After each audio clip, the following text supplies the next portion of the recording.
मुख्यमंत्री देवेंद्र फडणवीस यांनी आज विधानसभेमध्ये अनेक महत्त्वाच्या मुद्द्यांवर भाष्य केलेलं आहे। अधिवेशनातल्या घटनांमधनं काय संदेश देणार असा सवाल स्वतः मुख्यमंत्र्यांनी यावेळेला उपस्थित केलाय। या पावसाळी अधिवेशनामध्ये अनेक महत्त्वाच्या घडामोडी घडलेल्या होत्या।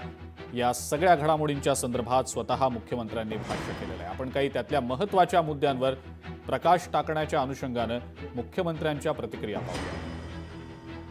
ज्या काही घटना या अधिवेशनात घडलेल्या आहेत त्यातनं नेमका काय संदेश घेऊन आपण जाणार आहोत आणि लोकांना काय संदेश आपण देतो आहोत।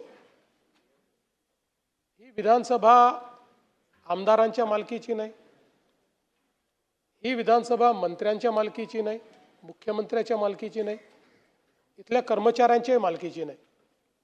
ही विधानसभा महाराष्ट्रातल्या 14 कोटी लोकांच्या मालकीची विधानसभा आहे।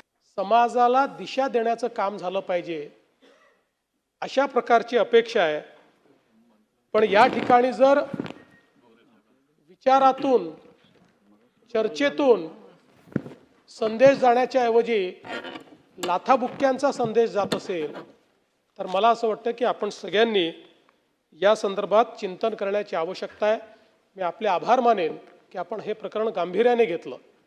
कोणी मीडियासमोरच अश्लील घोषणा देत आहे, कोणी अजून काही बोलत आहे, कोणी वेगवेगळ्या प्रकारे अध्यक्षांच्या विरुद्धच अध्यक्ष मॅनेज आहेत असं म्हणताय। प्रवीण गायकवाड यांच्या प्रकरणापासून स्टेट स्पॉन्सर्ड टेररिझम आहे अशा प्रकारचं त्यांनी सांगितलं। आता खरं म्हणजे आव्हाडसाहेब, पहिली गोष्ट तर अशी आहे की या ठिकाणी ही जी काही घटना घडली ती घटना घडल्यानंतर प्रवीण गायकवाड त्याच्यावर तक्रार द्यायला तयार नव्हते। पोलिसांनी स्वतः पुढाकार घेऊन ही तक्रार नोंदवली, त्याच्यावर कारवाई केली।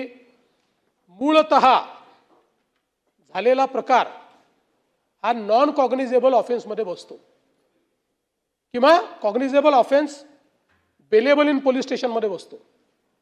तथापि याचं गांभीर्य लक्षात घेऊन त्याच्यामध्ये कडक सूचना दिल्या, कडक कारवाई केली आणि जे काही आरोपी होते त्या आरोपींना त्या ठिकाणी अटक केली।